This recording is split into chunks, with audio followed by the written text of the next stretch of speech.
Hello friends, God of masses Nandamuri Balakrishna నటిస్తున్న తాజా చిత్రం ఎన్బికే 111 షూటింగ్లో బాలకృష్ణ గారికి అయితే మైనర్ యాక్సిడెంట్ కావడం జరిగింది.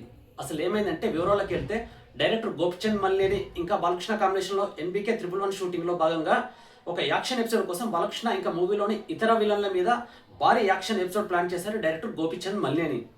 దానికి తగ్గట్టుగానే ఫైట్ మాస్టర్ ఫైట్ కంపోజ్ చేస్తుండగా బాలకృష్ణ కాలికైతే చిన్న గాయం కావడం జరిగింది. మనకి తెలుసు కదా, ఎంతటి రిస్క్ షాట్ అయినా ఎటువంటి డూప్ లేకుండా తనే స్వయంగా యాక్ట్ చేయడానికి ఇష్టపడతారు బాలకృష్ణ గారు. వెంటనే షూటింగ్ నుండి హాస్పిటల్ అడ్మిట్ అయిన బాలకృష్ణకి డాక్టర్ చెకప్ చేసి ప్రాథమిక చికిత్స అయితే చేశారు. 2 వారాల పాటు రెస్ట్ తీసుకోవాలని డాక్టర్లు చెప్పినట్టు సమాచారం. అభిమానులు ఎవరు కూడా ఆందోళన చెందిన అవసరం లేదని మూవీ టీం అయితే ప్రకటించింది. బాలకృష్ణ గారు త్వరగా కోలుకోవాలని జూనియర్ ఎన్టీఆర్, ఇటు Kalyan Ramulu get well soon అని ట్వీట్ అయితే చేశారు. ఇటు ఇండస్ట్రీ నుంచి, అభిమానుల నుంచి గెట్ వెల్ సూన్ ట్వీట్లు అయితే వస్తూనే ఉన్నాయి.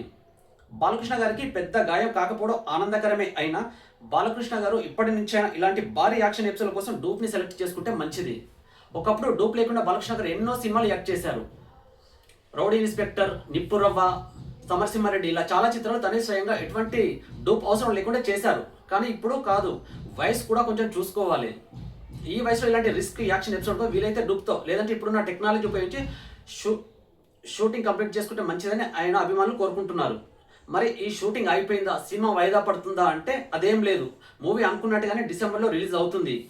ఏదైనా ప్లాన్ చేంజ్ అయితే చెప్పలేం, కానీ రిలీజ్ డేట్లో ఎటువంటి మార్పు ఉండకపోవచ్చు. బాక్సాఫీస్ దగ్గర డిసెంబర్లో ప్రభాస్తో, ఫౌజీతో పోటీ పడబోతున్నాడు మన బాలయ్య. ఈ మూవీ బాలకృష్ణకు అఖండ విజయం కావాలని మూవీ టీంతో పాటు ఆయన అభిమానులు కూడా కోరుకుంటున్నారు. ఏది ఏమైనా బాలకృష్ణ గారు త్వరగా కోలుకోవాలని, మళ్ళీ షూటింగ్లో పాల్గొవాలని కోరుకుంటూ థ్యాంక్ యూ.